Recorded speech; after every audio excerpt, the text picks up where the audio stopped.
Welcome back to Darwin. Thank you so much for watching wherever you happen to be. You can always send me an email, right? paul@skynews.com.au. Love, hate, feedback, or let's change the subject. I don't mind. Send them away. I look forward to it. Ross Cadell is the National Senator from New South Wales. Nicholas Rees is the Lord Mayor of Melbourne. They will agree on not much, apart from it's great to be on the show this evening. Gentlemen, hello. All right, Senator, what did you think about the way that in the Senate today, the Greens tried to pretend that every single person who went anywhere near or agreed with anything to do with these marches was a racist, and that when the coalition tried to put in the right to free speech, it was defeated by the Senate today? Well, the right of free speech only happens one way, apparently, and that's if you're carrying a flag that has red, black, white and green on it. But this is what we see here. There were real middle-class Australians out there, and you and I spoke last week, and we spoke about how we knew some of these people were going to come out. It was going to put a taint on it. We knew what the news stories would be. Then there were some very bad people that just saw this as an opportunity. They pushed their agenda. They shouldn't have been there. But the real mums and dads out there, they want a sense of equality. They're not being heard. They've got to say stuff. And we see them, we hear them, we want to be there for them. But equally, I think you and I both agree, there were some people that just should not be out there doing what they're doing. Yeah, absolutely.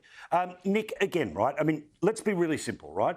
If you want to dismiss a protest of people marching for their country, teachers, any sort of protest anywhere, if you can find the one sign that disqualifies everyone else there and changes the subject, then that is a tactic which is often used by people who seek to change the subject, right?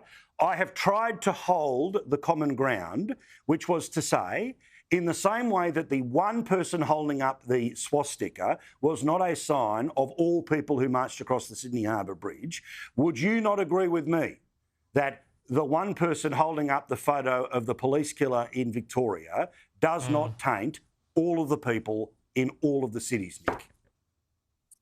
Look, I agree that immigration is a very legitimate topic of debate in this country. In fact, you could almost say it was the foundational debate.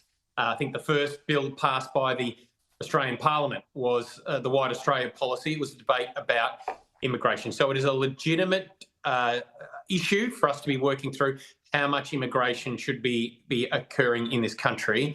But I've also got to say, seeing some of those scenes, which we all saw on the news, about what was happening at those rallies, I would say if you're a part of a Middle Australia for an everyday Australian, then you've got to be seeing that activity and saying, hey, this ain't our party. This is not the gig I thought I was coming to. I mean, Paul, when there are people holding up signs of Desi Freeman, an accused cop killer who is on the run in Victoria. Sure. When in Brisbane, there was neo-Nazis getting into a punch-on with each other. In Melbourne, they overran Camp Sovereignty, which is an Aboriginal burial ground. I mean, they're campaigning against immigration, yet they went and attacked the first Australians. Like, it doesn't make any sense. So if you're an everyday Australian and you've turned up to that party, I think you're saying, hey, this isn't what we thought we were coming on to. We are leaving. And so... yeah. So you disagree with the Prime Minister, who has said tonight, quote, some good people? No, I'm saying that there would have been some good people there, but I think we also all saw the ugly, ugly side of what was happening in those rallies. And I think most Aussies who were there would be saying, hey, this is not our bag. We ain't going to be associated with this.